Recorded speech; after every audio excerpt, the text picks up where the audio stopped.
Salut les disciples de la boxe, c'est Jean-Charles et je vous retrouve aujourd'hui pour une vidéo Infobox. Donc les vidéos Infobox, ce sont des vidéos en général plus courtes où je réagis juste à une information qui est importante et que je dois vous partager.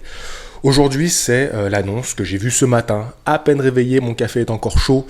Je tombe sur cet article. Dillian Whyte a été contrôlé positif avant son combat contre Oscar Rivas.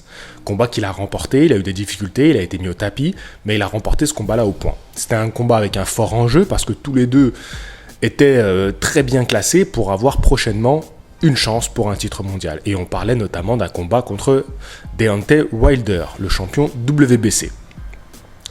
Mais voilà, il a été contrôlé positif avant le combat, ils étaient au courant, le 17 avril il me semble, et pour confirmer qu'il a bien été dopé, il faut qu'il y ait un second test, et si à nouveau il est positif, je pense que les sanctions seront prises. Il parle de 2 ans de suspension, qui pourrait mettre un terme définitif à sa carrière. Ça va, je pense être difficile de revenir après ça.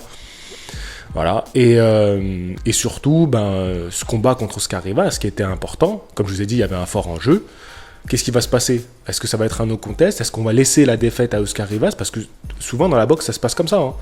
On fait comme si de rien n'était. Et même dans le sport, souvent, malheureusement, et vous savez que dans un palmarès de boxeur, c'est important, c'est très important. Et moi, je suis plus triste pour le boxeur qui est perdant, car présomption d'innocence, et j'estime que lui n'est peut-être pas dopé. Là, c'est un autre débat. Bon, en tout cas, Deontay Wilder, ça devient un peu la bête noire des dopés, parce qu'il y en a beaucoup qui sont tombés alors qu'ils devaient faire un combat contre lui et finalement qui ont été pris pour dopage. C'est pas le premier, c'est loin d'être le premier, même si là, le combat n'était pas officiel. Mais bon, voilà. Si j'en parle, c'est surtout, avant tout, parce que c'est important de combattre ce fléau dans le sport. Je sais qu'il y en a beaucoup qui considèrent que c'est pas grave, ça fait partie du sport. Le dopage fait partie du sport. Il y a même des journalistes qui ont osé dire ça. Quand tu es un journaliste, que tu es passionné, je comprends même pas comment tu peux dire ça. Déjà, c'est complètement injuste pour les personnes qui ne se dopent pas.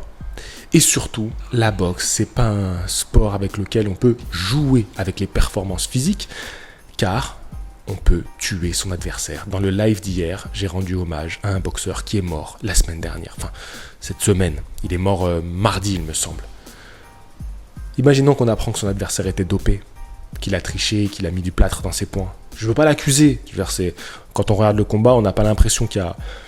C'est ça qui est assez choquant, c'est qu'on voit un combat complètement banal avec un mec qui arrête, qui répond à son entraîneur. Mais ce que je veux dire, c'est que si déjà on risque sa vie en montant sur le ring, si en plus tu es face à un mec qui est un Terminator, un mec boosté aux stéroïdes et je ne sais quoi d'autre encore, tu mets encore plus ta vie en danger. Et un mec qui fait ça, c'est un criminel. C'est un criminel. Voilà, dans la boxe, c'est un criminel. Voilà, c'était important pour moi de le dire. Je combattrai toujours contre les dopés et pour un sport propre. C'est très très important pour moi de garder cette ligne de directrice là et de ne pas céder aux tous pourris. Voilà, c'est dit. Je ne vais pas du tout faire cette vidéo là aujourd'hui, donc je vous dis à la prochaine. Fighting!